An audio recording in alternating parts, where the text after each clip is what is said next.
Nadie espera que se comparta de esto el 24, ¿a que no? Esperábamos ver un pesebre, esperábamos ver quizás a un bebé, a un pequeño. Pero llevaba varios días con una palabra que golpeaba en mi corazón y que va relacionada quizás con lo que estamos celebrando en todo el mundo cristiano hoy, que es el nacimiento del Salvador. Yo quiero que te vengas al Evangelio según San Lucas, al capítulo 2. Y vamos a leer los primeros 20 versículos, así que afina bien tus oídos para recordar un pasaje al cual hoy le quiero dar una visión diferente, al cual hoy le quiero dar una perspectiva diferente. Tenemos. Dice: aconteció en aquellos días que se promulgó un edicto de parte de Augusto César, que todo el mundo fuese empadronado. Este primer censo se hizo siendo Cirenio gobernador de Siria, e iban todos para ser empadronados, cada uno a su ciudad. Dice: y José subió de Galilea, de la ciudad de Nazaret, a Judea, a la ciudad de David, que se llama Belén, por cuanto era de la casa y familia de David, para ser empadronado con María, su mujer, desposada con él, la cual estaba encinta. Y aconteció que estando ellos allí, se cumplieron los días de su alumbramiento, y dio a luz a su hijo primogénito, y lo envolvió en pañales, y lo acostó en un pesebre, porque no había lugar para ellos en el mesón. Hasta aquí nos suena la historia, que sí. La hemos leído unas cuantas veces estas navidades seguro. Dice el versículo 8: había pastores en la misma región que velaban y guardaban las vigilias de la noche sobre su rebaño. Y aquí se les presentó un ángel del Señor, y la gloria del Señor los rodeó de resplandor, y tuvieron gran temor. Pero el ángel les dijo: no temáis, porque aquí os doy nuevas de gran gozo, que será para todo el pueblo, que os ha nacido hoy en la ciudad de David un Salvador, que es Cristo el Señor. Esto os servirá por señal: hallaréis al niño envuelto en pañales, acostado en un pesebre. Y repentinamente desapareció con el ángel una multitud de las huestes celestiales, que alababan a Dios y decía: gloria a Dios en las alturas, y en la tierra paz, buena voluntad para con los hombres. Sucedió que cuando los ángeles se fueron de ellos al cielo, los pastores se dijeron unos a otros: pasemos pues hasta Belén y veamos esto que ha sucedido y que el Señor nos ha manifestado. Vinieron pues apresuradamente y hallaron a María y a José y al niño acostado en el pesebre, y al verlo dieron a conocer lo que les había dicho acerca del niño. Y todos los que oyeron se maravillaron de lo que los pastores les decían. Pero María guardaba todas estas cosas, meditándolas en su corazón. Y volvieron los pastores glorificando y alabando a Dios por todas las cosas que habían oído y visto, como se les había dicho. Hoy 24 de diciembre, muchos se acuerdan del Salvador. Muchos se acuerdan de ese Yeshua que hemos cantado antes, de ese Salvador del mundo. Un día en el que muchos vuelven y regresan quizás a un libro que tenían allí en su casa polvoriento, o vuelven a poner y a sintonizar una película que habla acerca del nacimiento de alguien especial. Muchos regresan a la palabra de Dios para buscar una respuesta incluso al porqué de esta festividad. Un día en el que se trata de explicar en muchos aspectos si realmente los acontecimientos que narran los evangelios fueron reales o no fueron reales. Incluso si te metes por ahí y tratas de descubrir la fecha exacta en la que nació Jesús, podrás averiguar diferentes fechas. ¿Sabes que esta fecha fue puesta por Constantino, acomodándola a unas fechas que tenían de los años saturniales. Unos dicen que pudo ser entre el mes de marzo y abril, otros dicen que pudo ser entre septiembre y octubre, cerca de la Pascua. Yo no voy a entrar ahí. El caso es que el niño nació. El caso es que Jesús vino. Lo que está claro es que no era invierno, no hacía frío. Porque cuando hacía frío los pastores no estaban en medio del campo. Estaban bien refugiados. Y ahora me vas a entender el por qué estaban bien refugiados con sus rebaños. Para mí lo realmente importante no es entrar en ese debate, porque yo simplemente acepto que Dios es real. Amén. Yo simplemente acepto que Jesús vino a este mundo, que Jesús vino a nacer. ¿Sabes por qué? Porque lo experimento en mi vida cada día. Porque cada día sé que Dios es real, porque lo puedo sentir a cada paso. Puedo ver cómo Él cuida de cada uno de los detalles que hay en mi caminar. Sé que cada palabra que aparece en la Biblia es palabra inspirada por Dios. Sé que cada palabra que ahí aparece ha nacido del corazón de Dios, y especialmente este pasaje es la certeza de que Dios es un Dios de promesas. Es la certeza de que Dios no miente. Es la certeza de que lo que Él proclama se va a cumplir. ¿Cuándo? Cuando Él determina que sea. Cuando Él determina que eso tiene que acontecer. Y esto nos debe llevar a tomar decisiones. A tomar decisiones y a conocer a ese niño que nació en Belén como ese Salvador prometido. Como ese Yeshua que venía a cambiar el sentido y el corazón de toda la humanidad. Así que hoy la historia que te quiero contar es la historia de una decisión, como pone ahí, la decisión de. Y me he centrado en dos hombres que marcaron la historia de aquel momento. La historia de una decisión que fue desacertada. No fue la mejor decisión que pudieron tomar. ¿Sabes por qué? Porque esa decisión que ellos tomaron únicamente se centraba en ellos mismos, en su propia manera de vivir, en su propia manera de entender las Escrituras, en su propia manera de ver el momento histórico que estaban atravesando. Es la historia de dos hombres cuyo trabajo era cuidar de la casa de Dios. Es la historia de dos hombres cuyo trabajo era atender todo lo relacionado con el templo, todo lo relacionado con lo que eran las ofrendas al Dios Altísimo. Eran los encargados de conocer a fondo las Escrituras, las profecías. Y a priori pudiera parecer que estos dos hombres, ahí con sus vestiduras sacerdotales, pudieran ser dos hombres extraordinarios. Pudieran ser dos hombres increíbles. Si tú querías saber algo de la palabra de Dios, seguramente el sumo sacerdote era el que más autoridad, o el que más conocimiento, o el que más experiencia tenía. Era aquel al cual se le permitía acceder una vez al año al lugar santísimo, un lugar que estaba vedado para el resto de sacerdotes. Un lugar al cual no podía acceder nadie. Pero ¿sabes qué pasa? Que sus ojos estaban cegados por el poder. Sus ojos estaban cegados por la posición en la cual ellos estaban anclados. Y hoy quiero hablarte de estos dos hombres, de Anás y de Caifás.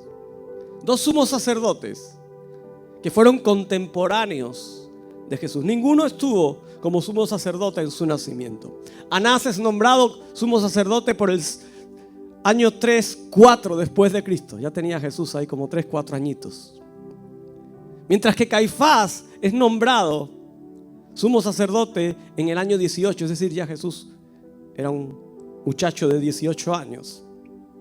Pero ambos ocuparon un lugar específico, sobre todo importante en los últimos años del ministerio de Jesús. Pero quiero irme un poquito antes en la historia, en el tiempo, antes de hablar de ellos. ¿Te parece? Así que me vas a dejar utilizar esto. Esto se llama franelograma. Esto lo utilizaban los profesores de escuela dominical antes de que existieran las televisiones, antes de que existieran las tablets, los proyectores, las pantallas LED. Con esto me enseñaron a mí la Biblia cuando yo era pequeñajo. Hace 3 días, no hace mucho. Y yo te he querido representar aquí una escena normal de un rebaño de ovejas cuidándose en medio del prado. Imagínate los campos de Belén. Belén era un lugar donde se cuidaban los rebaños. Belén era un lugar donde se apacentaban y se criaban las ovejas. ¿Y sabes por qué? Porque Belén era el lugar donde cada año los sacerdotes preparaban a un cordero sin mancha, a un cordero perfecto, a un cordero sin igual. Ellos iban allí con los pastores, estaban en medio de lo que eran los rebaños, eligiendo, mirando, buscando cuál iba a ser ese cordero pascual, para poder luego, antes de que cumpliese el año, tenía que tener entre 4 meses y 1 año, poder retirarlo y prepararlo para esa ofrenda, para ese sacrificio. Así que en ese entorno es que estaban siendo cuidados aquellos rebaños. Y dice la palabra que es cuando estaban cuidando de noche, velando. Yo no sé si habría algún sacerdote por allí durmiendo con ellos o no. Pero el caso es que había pastores en la noche cuidando algo tan especial como esos rebaños, de los cuales un corderito, me he traído el mío, iba a ser escogido, iba a ser elegido para ser sacrificado. Como ese cordero pascual que iba a ser entregado para perdón de todos los pecados de la nación, cuya sangre iba a ser derramada para que toda falta de la nación, del pueblo, fuera perdonada por Dios. Y yo me imagino que aquel día aquellos pastores estaban cuidando, velando esos corderitos. Me imagino que habría habido sacerdotes por la mañana allí andando. Me imagino en la vida de Anás y de Caifás, que a lo largo de su posición como sumo sacerdote tuvieron que estar en rebaños, tuvieron que acompañar a pastores muchas veces. Y muchas de esas veces tuvieron que tomar en sus brazos ese cordero que habían escogido. Tuvieron que decidir: ese es el que queremos, a ese apartarme. Y sabes, cuando ellos escogían a un cordero, me voy a poner un pie aquí, si no, no voy a poder hacerlo.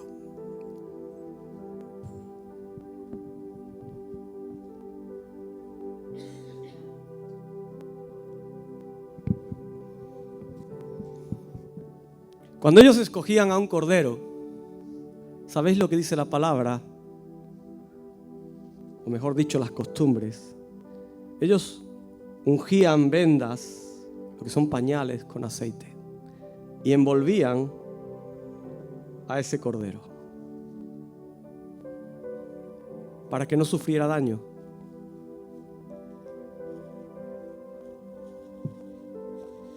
Y lo metían en una especie de pesebre, que era el hueco de una roca. Cuando estuvimos en Belén tuvimos la oportunidad de ver un hueco de eso. Y lo depositaban allí y lo cuidaban, lo mimaban.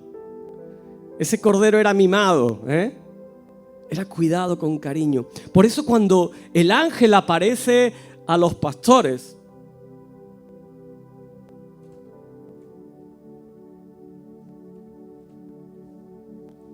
cuando el ángel anuncia y les dice que van a hallar a un niño, ¿qué tiene de extraordinario encontrar a un niño que ha nacido? Dime. Nada, ¿verdad que no? En una nación donde nacerían niños cada 2 días. en una nación donde habría un alumbramiento, ¿qué tiene de extraordinario que un niño venga a este mundo? Aparte de la felicidad para los papás, para la familia, pero ¿qué les importaba a ellos que un niño naciera? Lo importante del mensaje es lo que viene después, es lo que les dice. Les dice: hallaréis a un niño envuelto en pañales. Dice: vale, puede ser, ¿no? Que un niño esté envuelto en pañales. Pero fíjate lo que les sigue. Les dice: os doy nuevas de gran gozo, porque hoy en la ciudad de David os ha nacido el Salvador. Y eso ya cambia la perspectiva. Eso ya cambia lo que ellos podían sentir, ver y experimentar en su corazón, porque ya ellos lo que estaban viendo era lo que el profeta Isaías había dicho siglos antes. Es lo que el profeta Isaías había declarado acerca de aquel que había de venir, que iba a ser el Mesías prometido. Y cuando ellos comienzan a unir, hallaremos a un niño en un pesebre, envuelto en pañales. Es algo de gran gozo. Su nombre es el Salvador. Ellos fueron capaces de atar y de hilar todo lo que habían aprendido, porque un judío tenía que aprender la palabra de joven, Ellos fueron capaces de ver no a un niño, sino ese cordero que era apartado por el sumo sacerdote cada año para ser sacrificado. Ellos fueron capaces de entender que aquel pequeño que había nacido en la ciudad de Belén no era un niño más, sino que era ese Mesías, ese Salvador prometido. Esa escena, esos datos que estaban recibiendo, les llevaron a recordar lo que Isaías dijo: angustiado él y afligido no abrió su boca, como cordero fue llevado al matadero, y como oveja delante de sus trasquiladores enmudeció y no abrió su boca.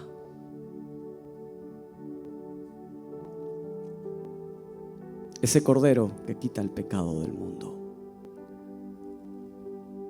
Pero yo quiero volver ahora a los personajes que tenemos ahí.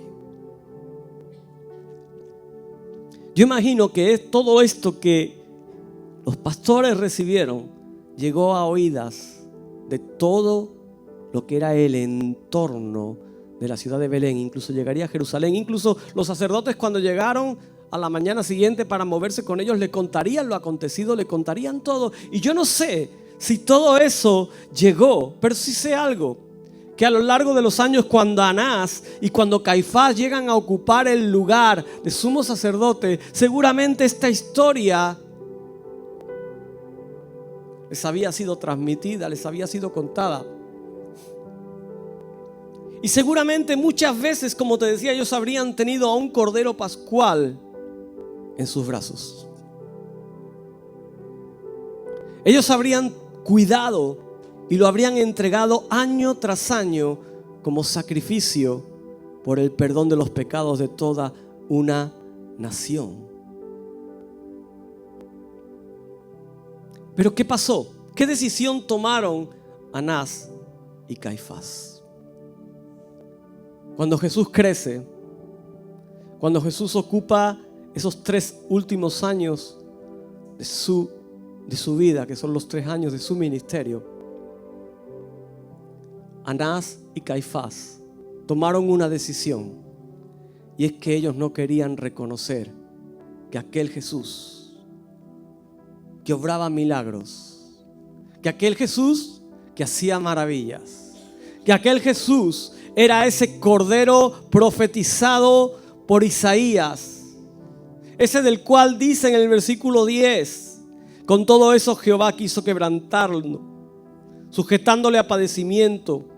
Cuando haya puesto su vida en expiación por el pecado, verá linaje, vivirá por largos días, y la voluntad de Jehová será en su mano prosperada. Verá el fruto de la aflicción de su alma y quedará satisfecho.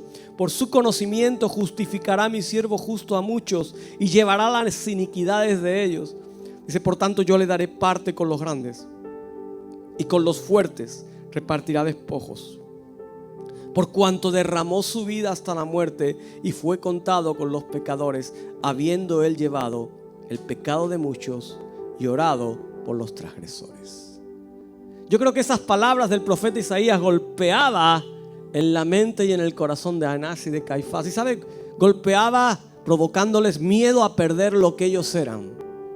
Miedo a perder su autoridad, miedo a perder su poder. Ellos no podían reconocer que aquel hombre, hijo de un carpintero, era el Mesías prometido por Dios a través del profeta Isaías.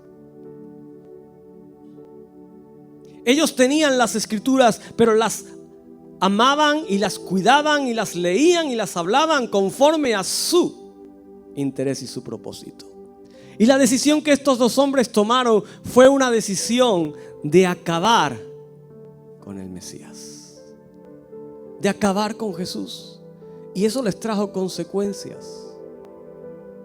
Eso les trajo angustia.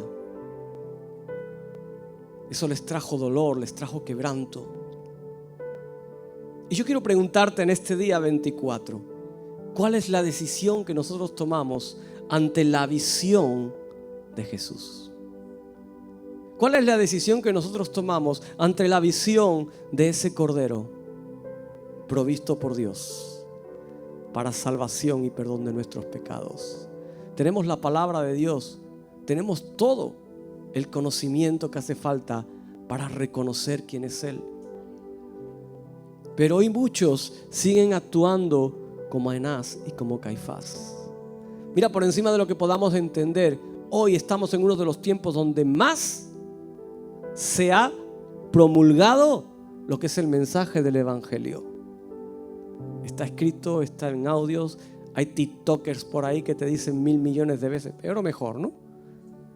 Pero el mensaje del Evangelio llega a 1 millar de lugares que tú ni siquiera te imaginas. Pero muchos prefieren mirar hacia otro lado. Muchos prefieren ver que eso no es real. Muchos prefieren entender, como hicieron Anás y Caifás, que ese que estaban haciendo no era Jesús, el Salvador del mundo. Y prefieren quedarse asentados en su propio interés, en su propia comodidad, en sus propios beneficios, en su seguridad, y no quieren reconocer que Jesús es el Salvador de sus vidas. Así que en esta mañana, y con esto cierro, yo te animo a que puedas ver a Jesús un año más como el Salvador de tu vida. A que puedas transmitir un mensaje que sea: Jesús es el Salvador de mi vida. Jesús fue ese Cordero inmolado, ese Cordero escogido para perdón de mis pecados. Y Él lo entregó todo. Él cumplió lo que el profeta Isaías había declarado. No cerremos nuestro corazón y nuestros ojos como hicieron ellos. Una decisión que les llevó a la angustia, a la desesperación. Tomemos la decisión que hicieron muchos a lo largo del ministerio de Jesús, que fue adorarle, exaltarle, servirle, seguirle. Tomemos la decisión de amarle cada día. Vamos a entrar pronto en un nuevo año. Que Jesús sea el centro realmente de nuestras vidas. Mira, estamos viviendo unos tiempos donde tenemos nuestra vida y a Jesús aquí. Y cuando hemos hecho todo lo que nos interesa en nuestra vida, si nos queda algo, entonces decimos, bueno, esto se lo entrego a Jesús. Pero Jesús no quiere estar aquí. Jesús quiere estar en el centro. Jesús quiere estar en el centro. Y esa es la realidad, ¿eh? Y dice, bueno, pero nosotros somos la iglesia. No, mira, esa es la realidad de la iglesia. No es la realidad del mundo. El mundo ni siquiera tiene a Jesús aquí. Te estoy hablando de la realidad de la iglesia. Y lo hablo con muchos pastores. La realidad de la iglesia es que tenemos a Jesús aquí. Y que le damos lo que nos sobra. Y hay veces que ni siquiera nos sobra nada. Jesús quiere estar en el centro. Él vino a morir por ti y por mí. Él te puso en el centro de su corazón. Esto fue lo que seguramente experimentó Caifás después de tomar decisiones. Decisiones que le llevaron a entregar a Jesús a las autoridades. Decisiones que le llevaron a que él fuera ajusticiado. Y sabes, Anás estaba con él ahí codo con codo. Anás era el suegro de Caifás. Y aunque ya él no era el sumo sacerdote en aquel tiempo, pero era el que mandaba en el Sanedrín. De hecho, a Jesús primero, antes de llevarlo con Caifás, lo llevan con Anás. Y ahí entre los dos y con todo el Sanedrín, quizás los que tenían que defender todo lo que era ese servicio de adoración a Dios, fueron los que ultimaron, prepararon y crearon ese plan para matar a Jesús. Esta canción habla de cómo se pudo sentir Caifás en aquel momento en el que Jesús está en la cruz del Calvario. En aquel momento en aquel niño que nació como un corderito estaba siendo inmolado, estaba siendo sacrificado. Esa sería la visión de Caifás. Cada vez que miraba por esa ventana, no vería otra cosa que la sombra de una cruz, con alguien que era inocente, con aquel que él no supo reconocer, pero que no nos pase a nosotros. Amén. Ponte de pie, vamos a orar en esta mañana. Señor, gracias en este día que podemos recordar que tú viniste a este mundo